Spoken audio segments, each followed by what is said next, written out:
Oke. Assalamualaikum warahmatullahi wabarakatuh. Kembali lagi dengan saya Tomiri, host Info Petani Rokan Hilir. Seperti biasa, kita berada di studio yang sederhana ini. Saat ini kita sengaja mengundang dari ibu narasumber kita, yaitu Ibu Susila, Sarjana Pertanian. Beliau bertugas sebagai petugas pengamat organisme pengganggu tumbuhan di Kecamatan Lima Bintang. Oke, kita langsung perkenalkan diri dulu sama ibu kita narasumber ini, yang paling tercantik di Kabupaten Rokan Hilir karena satu-satunya wanita di Kabupaten Rokan Hilir POPT.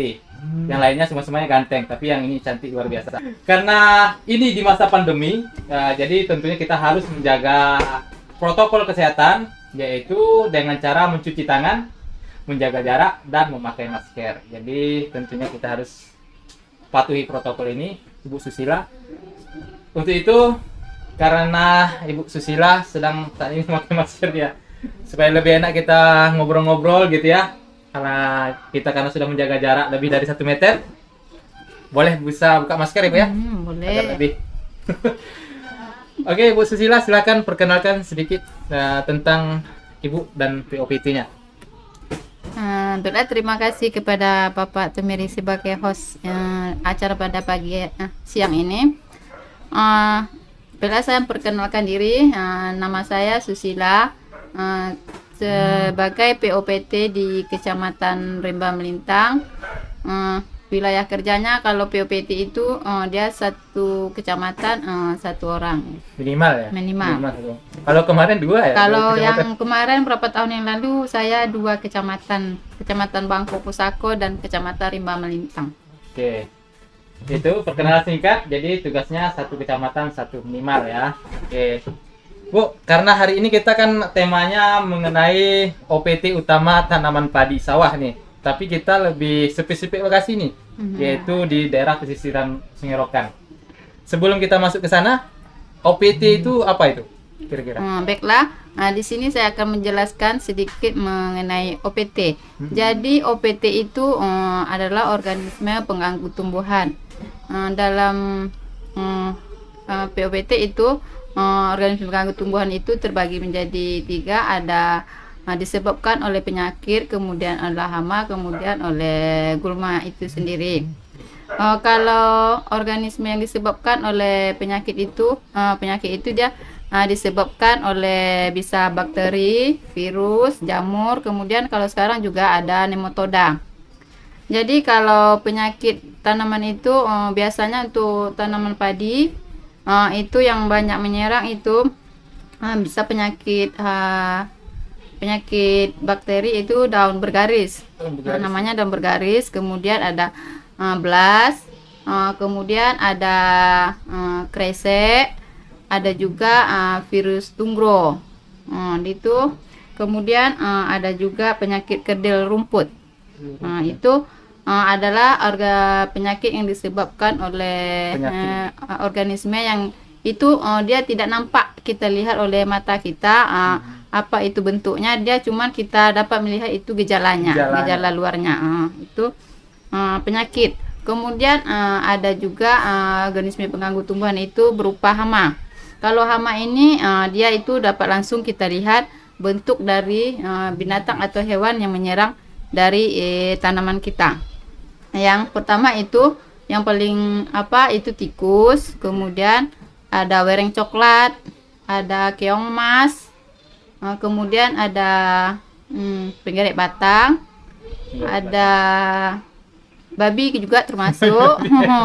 Babi bisa jadi hama ya? Bisa. Mungkin kalau di Rokan Hilir gitu ya. Ya, bisa kalau jadi. daerah-daerah tertentu seperti di apa gitu kan. Soal kalau padi kita di Rokan Hilir ini mungkin ada tanaman sawit dekat di area tanaman sawit, mungkin itu babi termasuk juga. Kemudian ada walang sangit. Mungkin itu yang sering muncul untuk tanaman padi. Oke. Karena di daerah kita ini kan pertanian, khususnya di Kecamatan Lima Bintang, itu kan kawasan pesisir itu kan, tepi sungai gitu. Nah, atau spesifiknya lagi lah di kawasan-kawasan pinggiran sungai itu hama apa saja yang sering muncul itu? Untuk di pesisir Rokan Hilir terutama di Kecamatan Rimba Melintang, untuk beberapa tahun musim tanam ini itu yang sering muncul itu dan yang sangat berbahaya itu, yang pertama itu yang paling berbahaya lah, yang paling utama itu wereng coklat. Wereng coklat. Wereng coklat untuk di Kecamatan Rimba Melintang untuk daerah pesisir kita itu sampai musim tanam ini udah mungkin 4 kali musim tanam itu udah terserang wereng coklat. Kalau di Rohil ini, di Rimba Melintang ini khususnya kan wereng coklat itu sepertinya hama baru ya, karena sebelum-sebelumnya itu kan petani sudah bertani ini sejak tahun 80-an gitu kan. Itu yang namanya wereng coklat itu belum ada gitu. Belum ada di Rimba Melintang. Nah, tiba-tiba di 4 musim terakhir ada muncul wereng coklat dan itu sangat luar biasa sekali yang ditakuti oleh petani. Bahkan ada sebagian puso ya. Iya. Nah, ini kira-kira penyebabnya wereng coklat ini dari mana nih asalnya? Maksudnya masuk ke sini bagaimana tuh? Jadi wereng coklat atau perkembangan wereng coklat ini mungkin bisa juga karena varietas yang kita bawa itu ada dari luar mungkin. Jadi dari varietas tersebut dia udah membawa bibit dari wereng coklat itu. Makanya berkembang. Kemudian pola tanam kita di sini mungkin belum menggunakan pola tanam yang baik seperti Jarwo. Jadi kemudian itu ada juga disebabkan oleh terlalu tingginya kita menggunakan pestisida untuk pengendalian hama gitu. Oke, berarti salah satu resistensi juga ya dari penggunaan pestisida gitu ya. Sangat berpengaruh. Pengaruh gitu. Kalau kondisi iklim gimana nih kira-kira? Dukungannya terhadap hama ini? Kalau untuk wereng coklat itu dia contohnya untuk musim tanam ini ya Pak. Iya. Itu berkembang sangat cepat karena dia itu menyukai wilayah yang di bagian bawah tanaman itu lembab, kemudian di atasnya itu panas. Jadi wereng coklat itu lebih cepat berkembang dengan kondisi iklim seperti sekarang ini. Kadang-kadang hujan, tiba-tiba panas gitu. Kalau kita saat ini kan melihat kan, karena di Kecamatan Melintang itu katakanlah ada 2 zona gitu kan. Ada zona yang mungkin memang dekat pesisir Sungai Rokan gitu kan. Dan ada juga di sebagian atas pesisir Rokan gitu. Mungkin ada pembatas tahap jalan lintas ini kan. Katakanlah itu lahannya mungkin tinggi. Nah, di antara 2 lahan ini sering muncul itu di daerah pesisir nih. Nah, ini apakah pengaruh terhadap unsur haranya, kesuburannya atau gimana nih? Bisa sering muncul gitu. Selama ini kami lihat untuk desa Kecamatan Rimba Melintang ini, itu yang paling sering terserang, yang paling utama itu yang mungkin tempat populasi pertamanya itu yang terjadi itu biasanya di daerah pesisir, di dekat sumber yang lahan berbuka kemarin. Ya, lahan beting. Beting. Mungkin di desa sana itu terlalu tinggi menggunakan pupuk N karena mereka kan menganggap masih perlu penambahan pupuk. Jadi mereka sangat tinggi menggunakan pupuk N, itu juga dapat menyebabkan terjadinya ledakan oleh wereng coklat itu. Berarti semakin subur, mungkin semakin lembab gitu. Semakin jadi lebih cepat terserang oleh wereng coklat itu. Oke. Sebenarnya wereng coklat ini apa sih yang berbahaya dari wereng coklat itu? Wereng coklat itu dia berbahaya tuh dari induknya. Induknya itu dia menghisap bagian cairan dari batang tanaman. Kemudian dia juga perkembangan itu sangat cepat. Jadi kalau tidak kita kendalikan secara cepat itu bisa menyebabkan ledakan populasi sehingga menyebabkan kerusakan tanaman tinggi dan menyebabkan puso gitu. Ciri-cirinya seperti apa tuh yang diserang? Yang diserang tuh biasanya kita tidak dapat melihat dari atas tanaman, jadi kita harus betul-betul memperhatikan bagian batang bawah tanaman. Jadi di sini petani kita itu banyak Pak tertipu. Orang tuh melihat bagian atas tanaman saja, jadi tidak melihat bagian bawah pangkal batang tanaman, karena itu kan melihat dari atas itu tanaman bagus, warnanya masih hijau. Jadi petani masih di situ masih kurang paham untuk petani itu harusnya kalau melihat itu kan jadi dia harus sebagai pengamat ya. Sebagai ahli PHT gitu. Jadi petani betul-betul harus melakukan pengamatan di bagian pangkal batang tanaman, karena wereng coklat itu dia bertelur dan berkembangnya itu di bagian batang pangkal batang tanaman. Jadi dia menyerang, menyerap, menghisap, kemudian dah menghisap cairan di bagian batang tanaman, kemudian bagian batang itu berubah menjadi warna agak kehitaman gitu. Jadi lama kelamaan kalau serangan dah terlalu parah itu menyebabkan tumbang gitu. Seperti rapuh, kena siram ya, air panas gitu ya. Rapuh bagian batang tanaman gitu. Jadi ini kan setelah diserang nih, apa yang menyebabkan dia cepat itu? Apakah ada pengaruh faktor angin atau apa gitu hama wereng ini? Penyebaran ini? Kalau wereng coklat ini cepat menyebar itu cuaca tadi. Kalau cuacanya agak lembab, kemudian panas gitu kan, itu lebih cepat populasi berkembang. Kemudian dia juga berpindah kalau anginnya pengaruh angin juga. Menurut arah angin gitu ya. Dia jadi bisa menyebar atau berpindah ke tanaman lain gitu. Nah, kira-kira wereng coklat ini bisa bertahan nih. Kira-kira bertahan di katakanlah jerami ataupun sisa-sisa tanaman atau semak-semak itu kira-kira berapa bulan gitu. Wah, di lokasi itu. Bisa bertahan entah telurnya, entah bibitnya atau apalah gitu kan. Biasanya kalau telurnya itu kan dia cepat menetasnya Pak ya. Jadi untuk induknya atau apa namanya itu? Werengnya itu lah. Werengnya itu dia itu bisa bertahan pada musim taman akan datang itu, berapa bulan akan datang. Jadi kalau kita udah panen aja betul-betul harus hilang pada bagian tanaman itu memang harus bersih. Kalau bisa kita semprot lagi sebelum pengolahan tanah biar betul-betul hilang dari populasi dari wereng coklat ini. Oke, jadi kita kembali ke fokus pengendalian nih, karena hama wereng ini sangat luar biasa sekali yang bisa mengakibatkan puso ya Bu ya, bahkan bisa mengakibatkan hasil itu nol gitu ya. Jadi sangat kita takuti karena penyebarannya pun sangat luar biasa, dan ini merupakan penyakit lama tapi baru timbul di Kabupaten Loken Hilir, terutama di Kecamatan Melintang bagian pesisir. Nah, ini tips lagi nih, tips bagaimana kita mengendalikan supaya wereng coklat ini tidak menyebar nih di daerah kita atau tidak muncul lagi di musim-musim berikutnya. Apa aja tip-tipnya ini kira-kira? Kalau masalah untuk pencegahan kita, jadi kita memang betul-betul pencegahan dari awal kita menanam padi. Berarti dari awal itu udah persiapkan ya. Jadi kita udah persiapkan, terutama untuk varietas. Mungkin kalau varietasnya udah terserang, itu udah terserang wereng coklat, mungkin untuk tanaman yang mungkin akan datang itu tidak usah kita pakai lagi pergantian varietas gitu pergantian varietas yang lain gitu. Kemudian dari melakukan varietas, kemudian pola tanam. Jadi pola tanam ini sangat berpengaruh pada perkembangan dari populasi wereng coklat. Karena kalau sekarang ada sistem jarwo. Itu sangat bermanfaat untuk pencegahan wereng, karena kalau sistem jarwo itu kan pencahayaan untuk bagian tanam itu tercukupi, jadi wereng coklat tidak terlalu bisa berkembang di situ. Kalau untuk pola tanam teknologi lah berarti harus masuk ya. Harus dari pola tanam. Kemudian kita pengamatan rutin itu dari Pak. Jadi petani itu harus melakukan pengamatan rutin. Jadi kita harus melakukan pengamatan, kalau bisa dalam seminggu itu 2 kali kita lakukan pengamatan, karena kalau wereng itu udah ada bertelur itu sangat cepat perkembangannya. Jadi memang harus ada pengamatan rutin tadi. Berarti petani itu harus jadi ahli PHT ya. Ahli PHT kalau biasanya kita ahli PHT.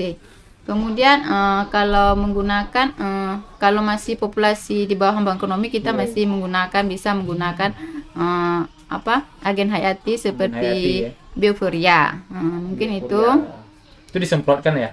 Disemprotkan. Berarti itu organik ya. Ya, kemudian yang tadi itu penggunaan pupuk tadi Pak, kalau udah ada wereng itu kita tidak usah menggunakan pupuk N yang berlebihan. Oke, ini mungkin tips nih supaya tidak terjadi ledakan, khusus di daerah endemis ini kan, di daerah pesisir itu kan N-nya cukup tinggi karena kan aktivitas dari Sungai Rokan sendiri ya. Ada pasang surut, kemudian N-nya kalau kita cek itu ini mungkin tips nih supaya tidak terjadi ledakan, khusus di daerah endemis ini kan, di daerah pesisir itu kan N-nya cukup tinggi karena kan aktivitas dari Sungai Rokan sendiri ya. Ada pasang surut, kemudian N-nya kalau kita cek itu cukup tinggi. Jadi nggak perlu lagi petani itu secara berlebihan ya untuk pupuk ya. Karena mengakibatkan lebih subur daun ketimbang nanti buah. Kemudian suburnya ini bisa menyebabkan tadi penyakit ini ya, wereng dan hama lainnya ya kan. Mungkin itu tips. Nah, ini tips supaya tidak terjadi lagi ledakan atau serangan dari hama wereng. Nah, kalau sudah terserang nih, apa tindakan yang harus kita lakukan? Kalau udah terserang, mungkin dia udah di atas bank ekonomi, kita bisa menggunakan pestisida yang itu bakterisida. Itu seperti itu kita harus melakukan pengendalian itu secara serentak ya, secara massal supaya populasi wereng coklat ini tidak berpindah-pindah. Jadi kita kalau melakukan pengendalian, misalnya satu area ini melakukan pengendalian, area yang sekitar lain tidak melakukan pengendalian, itu nanti bisa terjadi pemindahan lagi. Jadi kita harapkan kepada petani itu melakukan pengendalian massal secara bersama-sama gitu. Harus berproyekkan istilahnya. Itu harus sama-sama kita mengendalikan. Catatannya nggak boleh masing-masing petani itu mengendalikan secara masing-masing gitu, tapi harus serentak, ya kan? Serentak waktunya kapan? Itulah perlunya kekompakan mungkin ya.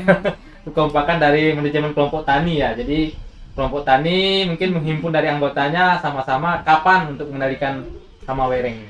Nah, kemudian untuk pengendalian wereng coklat ini, kalau pengalaman kita di Kecamatan Rimba Melintang itu biasanya kita melaksanakannya sore hari.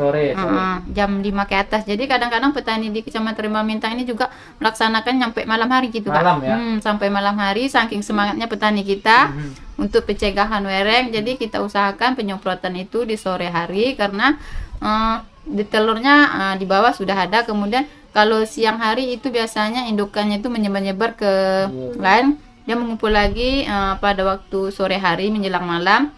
Jadi di situ kita melakukan pengendalian supaya telur dan induknya bisa betul-betul terbasmi kena. Kemudian untuk pengendalian wereng coklat ini itu kita melakukan penyemprotannya tidak di bagian atas tanaman, kita usahakan di bagian pangkal batang. Cuman itu mungkin agak sulit. Jadi petani memang harus ekstra kalau pengendalian wereng coklat. Itu sebaiknya nih kan, kalau insektisida katakanlah, ini kan ada 2 tipe atau 3 lah. Yang 2 nih lah, kontak dan sistemik. Ini yang bagusnya seperti apa nih? Kontak atau sistemik nih kira-kira? Kalau bisa untuk wereng itu kita gabungkan, Pak. Mix ya. Mix ya, jadi kan bisa yang kontak ya, yang sistemik juga ya, telurnya gitu. Iya, untuk telurnya.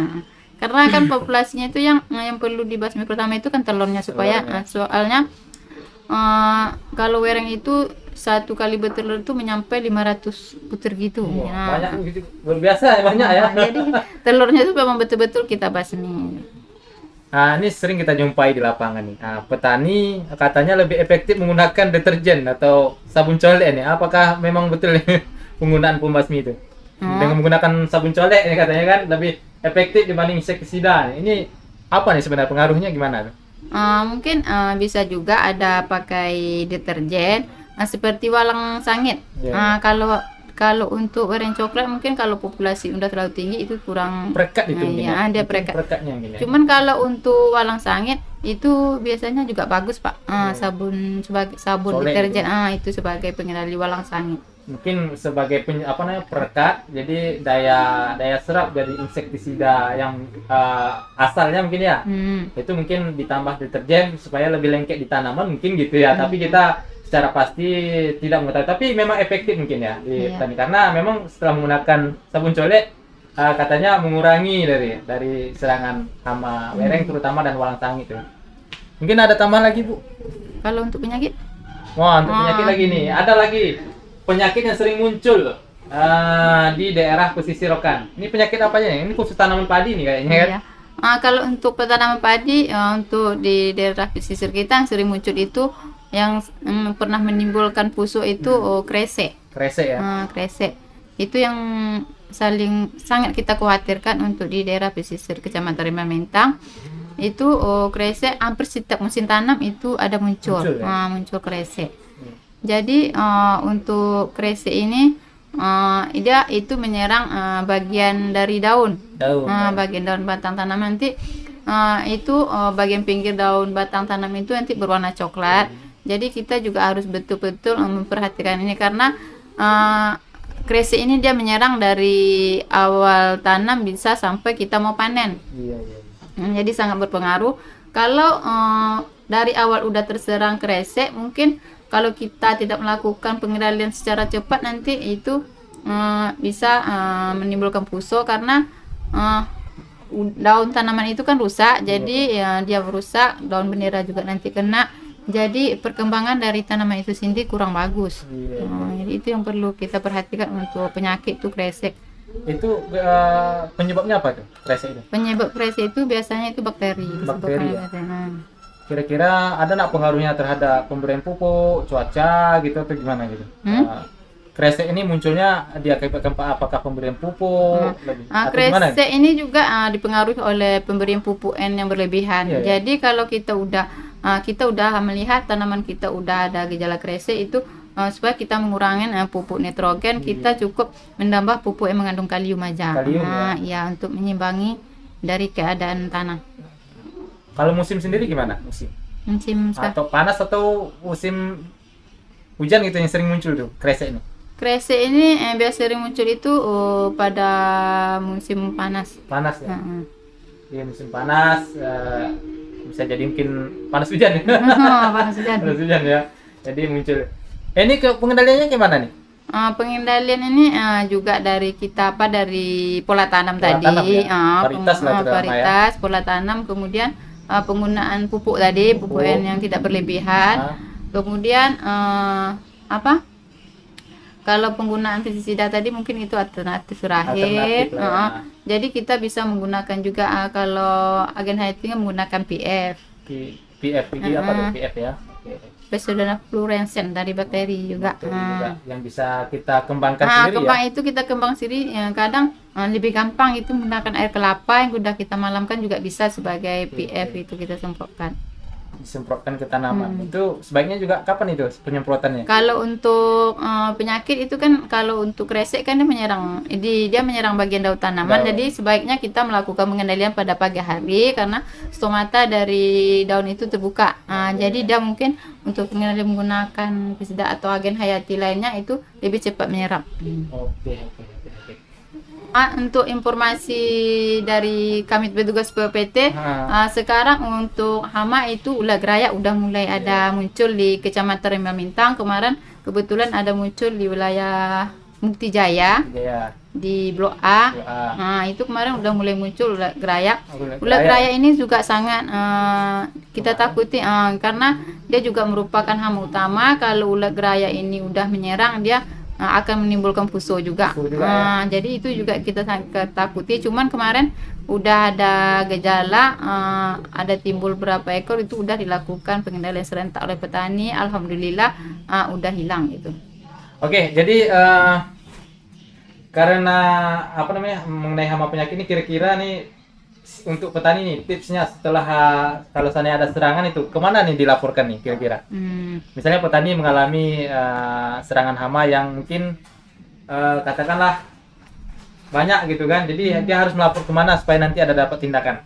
Misal ada serangan yang sangat berbahaya atau kita takuti, petani bisa langsung menghubungi PPL-nya, petugas lapangannya, bisa juga ke ketua kelompok tani, mungkin nanti ketua kelompok tani bisa menghubungi PPL atau bisa langsung ke petugas POPT-nya gitu. Oh gitu.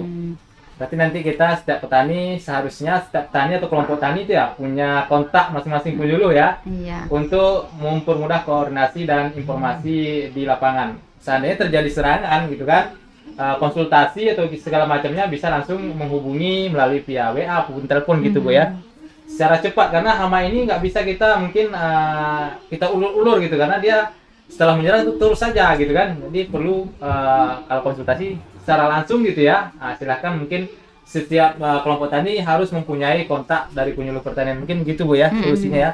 Penyuluh pertanian juga mungkin langsung ke POPT atau dari petani ke POPT. Nah, alangkah lebih baiknya Bu, mungkin petani sebagai apa juga ya, sebagai ahli PHT gitu, supaya lebih top chair-nya gitu ya. Mungkin itu diskusi kita siang hari ini. Ada tambahan?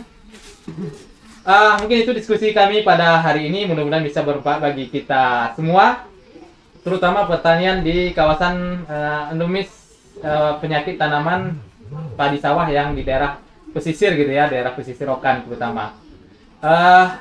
Jangan lupa terus dukungi kami dengan cara subscribe, like, serta di-share di media sosial agar kita tumbuh dan berkembang untuk pertanian di Indonesia. Terima kasih, sampai jumpa. Assalamualaikum warahmatullahi wabarakatuh.